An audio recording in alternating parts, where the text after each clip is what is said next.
मस्ती zone TV cartoon कहानी। ये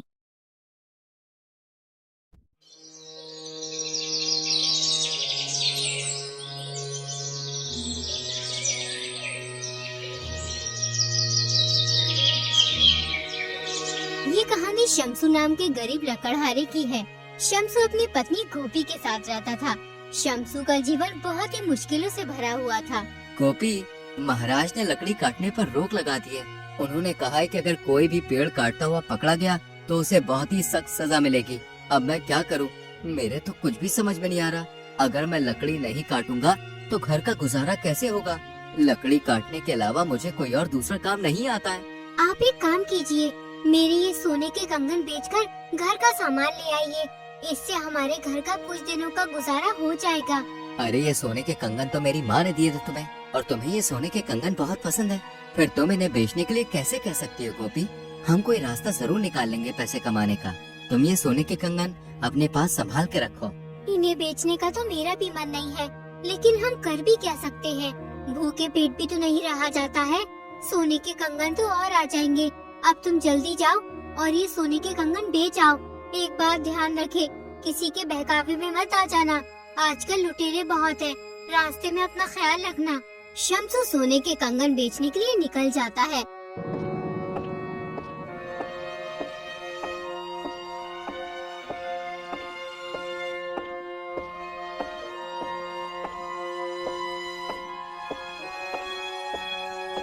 रास्ते में उसे भारू नाम का आदमी मिलता है। वो शम्सू से कहता है, अरे क्यों भाई शम्सू, इतनी जल्दी में कहाँ जा रहे हो? लगता है किसी जरूरी काम से जा रहे हो।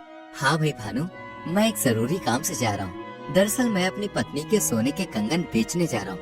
तुम तो जानते ही हो, महाराज ने लकड़ी काटने पर रोक लगाई हुई है। घर में एक पैसा भी नहीं है, इसलिए मैं ये कंगन बेचने जा रहा हूँ। इन्हें बेचकर जो भी पैसे मिलेंगे उनसे थोड़े बहुत दिनों का गुजारा हो जाएगा। अरे ये तुम क्या कह रहे हो शम्सू? अब तुम पत्नी के कंगन बेचकर घर का गुजारा करोगे, और जब कंगन के पैसे खत्म हो जाएंगे फिर घर का गुजारा कैसे करोगे? अरे ये तो मैंने सोचा ही नहीं। लेकिन मुझे लकड़ी काटने के अलावा और कोई काम आता भी तो नहीं है। फिलहाल इन कंगन को बेचकर कुछ दिनों का गुजारा हो जाएगा, उसके बाद मैं कोई काम देख लूंगा। अगर तुम चाहो तो मैं तुम्हें एक सुझाव दे सकता हूँ, जिससे तुम्हें अपनी पत्नी के कंगन तक बेचने नहीं पड़ेंगे और तुम्हारे घर का गुजारा भी हो जाएगा। सच कहूँ तो भानु भाई, मैं अपनी पत्नी के कंगन बेचना नहीं चाहता हूँ, क्योंकि मेरी पत्नी को ये कंगन बहुत अच्छे लगते हैं, लेकिन मजबूरी इंसान से हर काम करवा देती है। अच्छा बताओ, तो मुझे कौन सा काम बता रहे थे जिससे मैं पैसे कमा सकता हूँ? देखो शम्सू भाई, काम थोड़ा मुश्किल है, लेकिन मुझे पूरी उम्मीद है कि तुम उस काम को कर लोगे। क्या तुम काम करने के लिए तैयार हो? हाँ हाँ, मैं तैयार हूँ, लेकिन पहले काम तो बताओ, मुझे करना क्या होगा? तुम्हें मेरे साथ मिलकर चोरी करनी होगी। अरे नहीं नहीं नहीं नहीं, मैं चोरी वोरी नहीं कर सकता। मुझे भूखे रहना पसंद है, लेकिन मैं कभी चोरी नहीं करूँगा। अरे भाई, मैंने कब कहा कि तुम चोरी करो? चोरी तो मैं करूँगा, बस तुम्हें बाहर रहकर नजर रखनी पड़ेगी कि कोई आ तो नहीं रहा है। तुम देखना, केवल 10 दिनों में इतना पैसा होगा तुम्हारे पास जितना तुम अपनी पूरी जिंदगी में कमा नहीं सकते हो। तुम सही कहते हो भानु भाई, मैं तुम्हारे साथ काम करने के लिए तैयार हूँ। चलो, अब हमें चोरी कहाँ करनी है ये बताओ। शम्सू चोरी करने के लिए तैयार हो जाता है। दोनों चोरी करने निकल पड़ते हैं।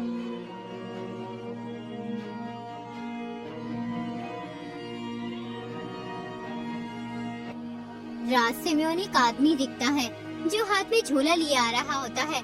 भानु शम्सू से कहता है, अरे देखो, सामने से वो आदमी आ रहा है। तुम्हें उसे अपनी बातों में फंसाना है और यहाँ वहाँ की बातें करनी है। उतने में ही मैं इसका झोला चुरा लूंगा। अब मैं उस पेड़ के पीछे छुप जाता हूँ, तुम उसे अपनी बातों में लगाओ। शम्सू उस अनजान आदमी के पास चला गया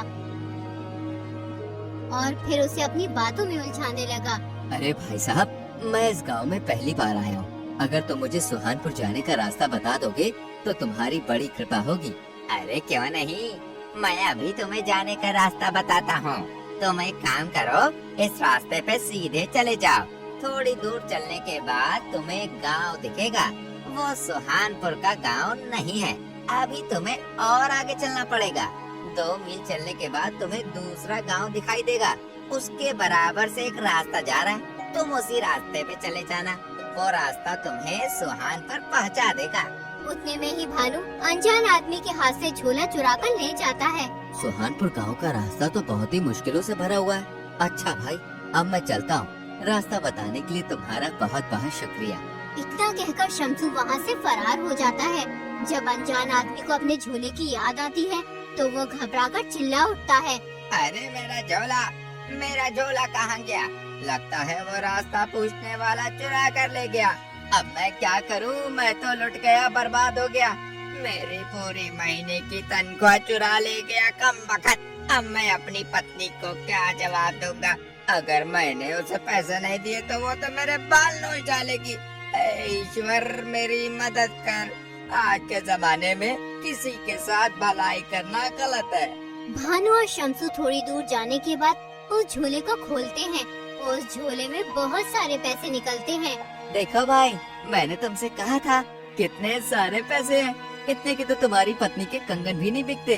अब इन पैसों में से आधे तुम्हारे और आधे मेरे। याद रखना, आज रात हम अमीर चंद के घर में चोरी करेंगे। अच्छा, अब मैं चलता हूँ। भानु शम्सू को आधे पैसे देकर चला जाता है। शम्सू भी अपने घर की ओर निकल जाता है।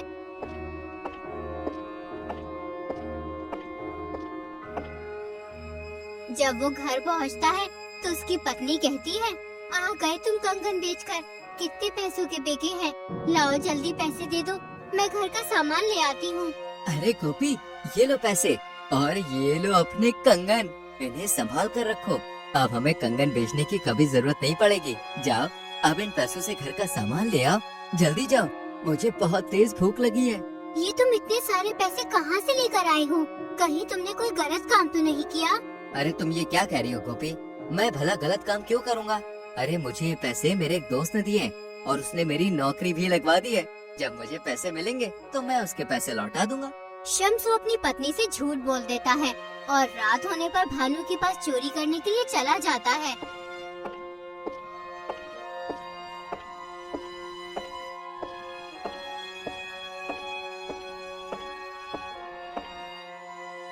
आ गए तुम? मैं तुम्हारा ही इंतजार कर रहा था। अब हम अमीर चंद के घर चोरी करने जाएंगे। तुम घर के बाहर खड़े होकर मेरा इंतजार करना।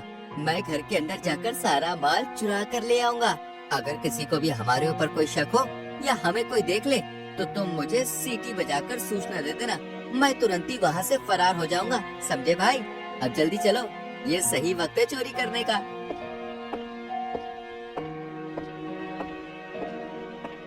भानु घर के अंदर चोरी करने चला जाता है, जबकि शम्सू चौकन्ना होकर चारों ओर अपनी नजर गाड़े रखता है। तभी शम्सू की नजर एक बांसुरी पर पड़ती है। अरे वाह, कितनी सुंदर बांसुरी है। मैं बचपन में बांसुरी से कितना खेला करता था। मैं कितनी अच्छी बांसुरी बजाया करता था। खैर, अब तो मैं बांसुरी बजाना भूल गया हूँ। एक बार बांसुरी बजा कर देखता हूँ, मेरे बचपन की यादें ताज़ा हो जाएंगी। शम्सू उस बांसुरी को उठाकर बजाने लगता है।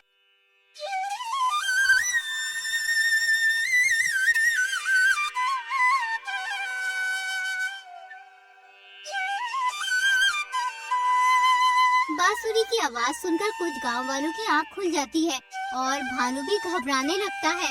अरे ये कौन बेसुरा है जो इतनी रात को बांसुरी बजा रहा है? लोगों का सोना हराम कर रहा है। ये मुझे मरवा के ही छोड़ेगा। शम्सू बांसुरी बजा ही रहा होता है कि तभी एक गांव वाला शम्सू से कहता है, अरे कौन हो तुम?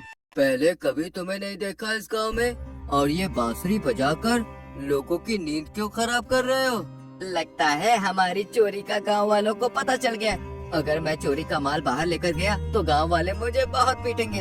ऐसा करता हूँ, इस सामान को यहीं छोड़ देता हूँ और चुपचाप यहाँ से निकल जाता हूँ। अगर बांसुरी बजाने का इतना ही शौक है तो अपने घर में जाकर बजाओ।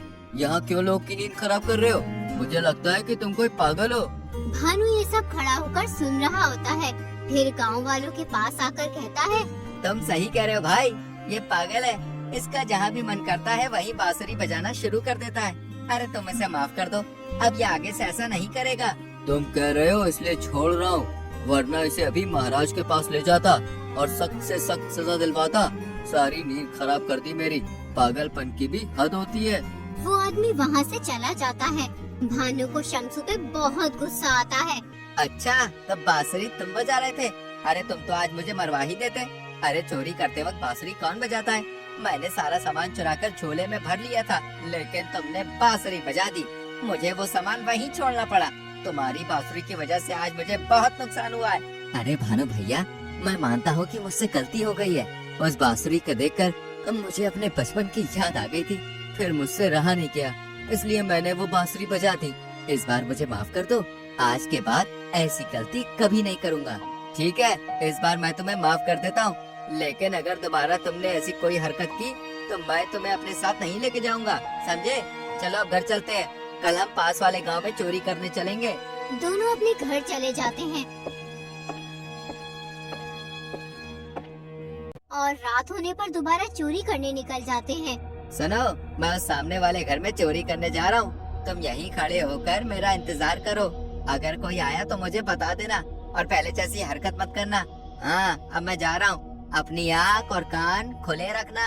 इतना कहकर भानु घर के अंदर चला जाता है और घर का सामान चुराने लगता है। तभी एक आदमी शमसू की तरफ आ रहा होता है। उसे देखकर शमसू डर जाता है। वो समझता है ये भूत है। फिर वो जोर जोर से शोर मचाने लगता है। बचाओ, भूत भूत, मुझे कोई बचाओ इस भूत से। ए पागल आदमी, मैं भूत नहीं हूँ, समझे? मैं तुम्हारी तरह ही एक इंसान हूँ।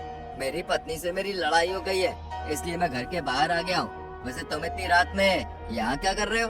मैं क्या कर रहा हूँ? मैं तो कुछ भी नहीं कर रहा हूँ। अरे भाई, इसकी दिमागी हालत ठीक नहीं है। ये किसी को भी भूत समझ लेता है और फिर शोर मचाने लगता है। तुमसे कितनी बार कहा है, यूँ लोगों को परेशान मत किया करो। चलो अब यहाँ से। दोनों वहाँ से चले जाते हैं। तुम किस किस्म के आदमी हो? मन कर रहा है कि मैं तुम्हारा सर फोड़ दूं। तुम्हें वो जीता जागता इंसान भूत दिखाई दे रहा था? अरे आज मेरे हाथ बहुत सारा माल लगा था, वो सब मैंने झोले में भर लिया था, लेकिन तुम्हारे चीखने चिल्लाने की वजह से मुझे वो झोला वहीं छोड़ना पड़ा। अगर तुम नहीं चिल्लाते तो आज मैं बहुत अमीर हो जाता। मेरी मत मारी गई जो मैं तुम्हारे जैसे अहमक आदमी को अपने साथ लेकर आया। तुम्हारी वजह से मैं 2 बार नाकाम हो गया हूँ। आज के बाद तुम मेरे साथ मत आना, वरना किसी दिन मैं पकड़ा जाऊंगा। शमसू अपने घर चला जाता है और सारी बात अपनी पत्नी को बताता है। तुमने तो मुझसे कहा था कि तुम कोई गलत काम नहीं कर रहे हो। क्या चोरी करना सही काम है? गोपी, मुझसे बहुत बड़ी भूल हो गई। मैं कसम खाता हूँ कि आज के बाद कभी भी कोई गलत काम नहीं करूँगा और न ही कभी उस भानु के साथ रहूँगा। शमसू चोरी का काम छोड़ देता है और एक बनिए की दुकान पर मजदूरी का काम करने लगता है, जबकि भानु चोरी का काम नहीं छोड़ता। पहले तो वो छोटी मोटी चोरी किया करता था, लेकिन अब वो लुटेरा बन गया था। आते जाते लोगों को लूटने लगा था। ए बूढ़े, क्या इस झोली में? जो भी है मेरे हवाले कर दे, वरना मैं तेरी जान ले लूंगा। लाला, जल्दी से झोली मेरे हवाले कर दे। बेटा, मैं बहुत गरीब हूँ, मुझे मत लूटो। मैंने सारी जिंदगी कमा कमा कर थोड़े बहुत पैसे जमा किए अपनी बेटी के शादी के लिए। अगर ये पैसे मैंने तुम्हें दे दिए तो उसकी शादी नहीं हो पाएगी। ए बूढ़े, ये कहानी मुझे मत सुना। मैं तेरी दर्द भरी कहानी से बहकने वाला नहीं हूँ, समझा? चुपचाप ये झोली मुझे दे, वरना अभी तेरा सर धड़ से अलग कर दूंगा। वो बूढ़ा आदमी भानु की बात सुनकर डर जाता है और अपनी झोली भानु को देकर चला जाता है। भानु झोली को लेकर अपने घर पहुंचकर अपनी पत्नी से कहता है, आज तो मेरे हाथ बहुत सारा माल लगा है। आज एक बुढ़े को लूटा था, उसने अपनी बेटी की शादी के लिए पैसे जमा किए हुए थे। अरे मैंने उससे वो सारे पैसे लूट लिए। चलो अब जल्दी से मेरे लिए लजीज सा खाना बनाओ। ये बात भानु का बाप सुन रहा होता है। वो भानु के पास आकर कहता है, बेटा, तू ये लूट मार कब छोड़ेगा? चोरी लूट मार से कभी किसी का भला नहीं होता। तू उस गरीब बुढ़े के पैसे छीन के लाया। उसने कितनी मेहनत से अपनी बेटी की शादी के लिए रुपए जमा किए होंगे और तू उन्हें एक पल में उससे छीन लाया। पिताजी, आप मुझे राय मत दीजिए, मैं जो कर रहा हूँ सही कर रहा हूँ। अरे आज के जमाने में मेहनत से किसी का भला नहीं हो सकता। लाखों लोग हैं जो दिन रात मेहनत करते हैं, लेकिन उन्हें सही से 2 वक्त का खाना भी नसीब नहीं होता। फिर मैं मेहनत मजदूरी क्यों करूँ? देखो, एक ही पल में कितना सारा माल लूट लाया हूँ। इससे मेरे 10 दिन का गुजारा आराम से हो जाएगा। देखा पिताजी, लूट मार करने का कितना फायदा है। अरे आज के बाद आप मुझे अपनी राय मत देना। अब मुझे बहुत तेज भूख लगी है, मैं खाना खाने जा रहा हूँ। आओ तुम भी मेरे साथ खाना खा लो। उधर वो बूढ़ा आदमी राजा के पास पहुंच जाता है। महाराज, मैंने बड़ी मुश्किल से अपनी बेटी की शादी के लिए थोड़े से पैसे इकट्ठा किए थे, लेकिन एक लुटेरा मेरे से पैसे छीन कर ले गया। कौन लुटेरा तुम्हारे पैसे छीन कर ले गया? किसकी इतनी जरूरत है जो हमारे राज्य में लूट मार कर रहा है? उस लुटेरे ने तुम्हें कहाँ लूटा था? महाराज, मैं पास वाले गांव के जंगल से होकर अपने घर जा रहा था। एकदम वो लुटेरा पता नहीं कहाँ से आ गया और मुझे पकड़ लिया। मुझे जान से मारने की धमकी दे रहा था। वो कह रहा था कि या तो अपना सारा धन मुझे दे दो, वरना तुम्हारा धड़ से अलग कर दूंगा। इसलिए मैंने अपना सारा धन उस लुटेरे को दे दिया। अब मैं अपनी बेटी की शादी कैसे करूंगा? महाराज, मेरी मदद कीजिए। आप परेशान मत होइए, हम उस लुटेरे को जल्द से जल्द पकड़कर तुम्हारा धन वापस दिलवा देंगे। अब आप अपने घर जाइए और आराम कीजिए। बूढ़ा आदमी अपने घर चला जाता है। राजा 2 सैनिकों को भानु लुटेरे की तलाश में भेजता है, लेकिन सैनिकों को वो लुटेरा कहीं भी नहीं मिलता। इसलिए वो थक हार कर महल वापस आ जाते हैं। राजा को समझ नहीं आ रहा होता है कि उस लुटेरे को कैसे पकड़ा जाए, इसलिए वो एक योजना बनाते हैं। राजा 2 सिपाहियों को साधारण भेष में कुछ धन देकर उस जंगल में रवाना कर देते हैं। जैसे ही भानु की नजर सैनिकों पर पड़ती है तो वो सोचने लगता है, आज तो तेरी किस्मत ही खुल जाएगी भानु। ये दोनों आदमी कितना सारा धन ला रहे। अब मैं इनसे ये धन लूटूंगा, उसके बाद मेरे पास पैसा ही पैसा होगा। चलो अब जल्दी से इन्हें पकड़ लेता हूँ, कहीं भाग ना जाए। भानु जल्दी से जाकर उन दोनों के सामने खड़ा हो जाता है। अगर तुम दोनों को अपनी जान प्यारी है तो ये सारा धन मुझे दे दो, वरना अभी तुम्हें ऊपर पहुँचा दूंगा। लाओ जल्दी करो। तुम्हें क्या लगता है ये सारा धन हम तुम्हें दे देंगे? अगर हिम्मत है तो ले लो। सुनो, मेरे पास ये फालतू बकवास भरी बातें सुनने का समय नहीं है। अरे सीधी तरह ये सारा धन मेरे हवाले करो, वरना अभी तुम दोनों की जान ले लूंगा। अच्छा, तो तुम हमारी जान ले लोगे, लेकिन हम मरना नहीं चाहते। लो ये सारा धन तुम ले लो। जैसे ही भानु सिपाही से धन लेने के लिए अपने हाथ आगे करता है, तुरंत ही दोनों सिपाही उसे पकड़कर राजा के पास ले जाते हैं। तो तुम हो वो लुटेरे जो आते जाते गरीबों को लूटते हो। क्या तुम्हें इन गरीब लोगों को लूटते हुए इन पर दया नहीं आती? ये कितनी मेहनत से थोड़े बहुत पैसे जोड़कर इकट्ठा करते हैं और तुम इनके पैसे एक पल में ही लूट कर ले जाते हो। इसके लिए मैं तुम्हें सख्त सजा दूंगा। आगे से कभी भी कोई चोरी या लूटमार करने की सोचेगा भी नहीं। सैनिकों, इस लुटेरे को जेल में डाल दो। कल इसे सजा सुनाई जाएगी और इन बुजुर्ग आदमी की बेटी की शादी के लिए धन दे दो, जिससे ये अपनी बेटी की शादी करते हैं। इस तरह भानु को अपने किए की सजा मिलती है। राजा के द्वारा मिले धन से वो बूढ़ा आदमी अपनी बेटी की शादी कर देता है।